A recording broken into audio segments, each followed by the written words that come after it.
देखिए, एक बात बड़ी स्पष्ट है देश के सामने, देश के लोगों के सामने, कि भारतीय जनता पार्टी ये इलेक्शन जो है, जो पार्लियामेंट का इलेक्शन है, उसमें बुरी तरह हार रही है। 10 साल इन लोगों ने कोई भी काम देश के लिए नहीं किया, बल्कि देश के लोगों को बांटने का काम करती रही भारतीय जनता पार्टी।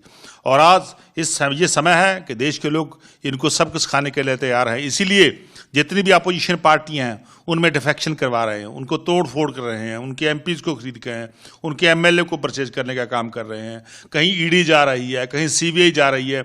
जब कोड ऑफ कंडक्ट लग गया, जब इलेक्शन मूड में आ गए देश, जब देश में इलेक्शन होने जा रहा है, जब सभी तमाम पार्टियां अपना अपना एजेंडा लेके, अपना अपना जो काम किया उन्होंने स्टेटों में या नेशनल लेवल पे अपना एजेंडा लेके जा रहे, तो उसी वक्त अपोजिशन की पार्टियों को तोड़ने का काम भारतीय जनता पार्टी कर रही है।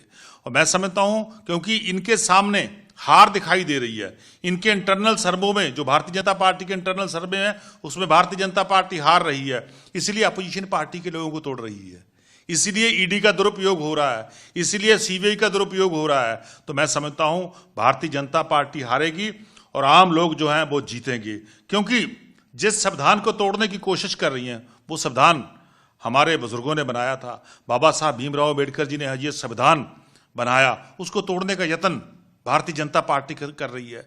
संविधान को खत्म करने का यत्न भारतीय जनता पार्टी कर रही है। और दूसरी तरफ आज देश का लोकतंत्र खतरे में है।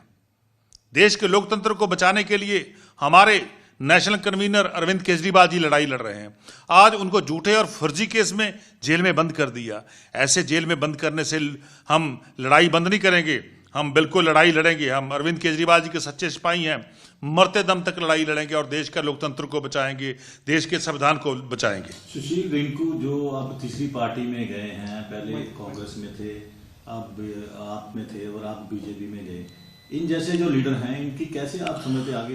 देखिए, जो ऐसे लीडर होते हैं जो हर इलेक्शन में पार्टी बदलते हैं, उनको लोग सबक सिखाते हैं।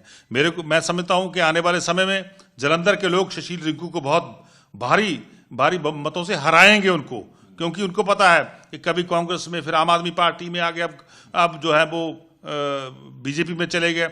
और एक तरफ दूसरा जो दूसरा कांग्रेस के आदमी है, इन सभी लोगों को पंजाब के लोग सबक सिखाएंगे, क्योंकि पंजाब के लोगों को पता है 3 काले कानून किसने बनाए थे। जो किसान को खत्म करने वाले 3 काले कानून ये भारतीय जनता पार्टी ने बनाए थे, ये श्रोमणी अकाली दल ने बनाए थे। तो इनको बुरी तरह लोग हराएंगे। आज देश के संविधान को बहुत बड़ा खतरा किससे है? भारतीय जनता पार्टी से है। आज देश को लोकतंत्र को खतरा किससे है? भारतीय जनता पार्टी से है। सो मैं समझता हूं भारतीय जनता पार्टी की हार सामने दिखाई दे रही है, इसीलिए ये डिफेक्शन करवा रहे हैं। पार्टियों को लेने से, आप बड़े-बड़े लीडर लेने से क्या लगता है कि इलेक्शन जीत जाएगी बीजेपी? आपको देखिए, पंजाब के लोग, देश के लोग भारतीय जनता पार्टी के खिलाफ है। ये जितना मर्जी कूड़ प्रचार कर ले, जितना मर्जी लोगों को खरीद ले, जितना मर्जी लीडरों को खरीद ले, जितना मर्जी पार्टियों को तोड़ने की कोशिश कर ले, पर लेकिन लोग जो हैं वो भारतीय जनता पार्टी के अगेंस्ट भुगतेंगे, उसको हराएंगे। आज भी आपके 3 एमएलए ने एलिगेशन लगाया कि उनको बिल्कुल पूरे देश में ये चल रहा है। आम आदमी पार्टी को तोड़ने का यत्न हो रहा है, दूसरी विपक्ष की जितनी पार्टियां उनको तोड़ने का यत्न हो रहा है। कहीं ईडी को भेज दी जाती है, कहीं सीबीआई भेज दी जाती है। जो पैसे से नहीं मानते उनको झूठे फर्जी केसों में डराया जा रहा है। पर लेकिन हम देश के सच्चे सिपाही हैं, हम देशभक्त हैं। देश को बचाने के लिए, देश के लोकतंत्र को बचाने के लिए, देश के संविधान को बचाने के लिए हम अरविंद केजरीवाल जी की अगुवाई में पूरे डट के लड़ाई लड़ेंगे। ईडी का बात की, आज भी ईडी के रेड चल रहे हैं, आपके ऑफिसरों को बैठा के रखा हुआ, इन्वेस्टिगेशन कर रहे हैं। देखिए, पूरे देश में दबा की राजनीति चल रही है कि दबा के लोगों की आवाज को दबा दो। जो बीजेपी के खिलाफ बोलता है उसकी आवाज को दबाने का काम भारतीय जनता पार्टी कर रही है। कहीं ईडी भेज देती है, कहीं सीबीआई भेज देती है। जेलों से बंद करने से देश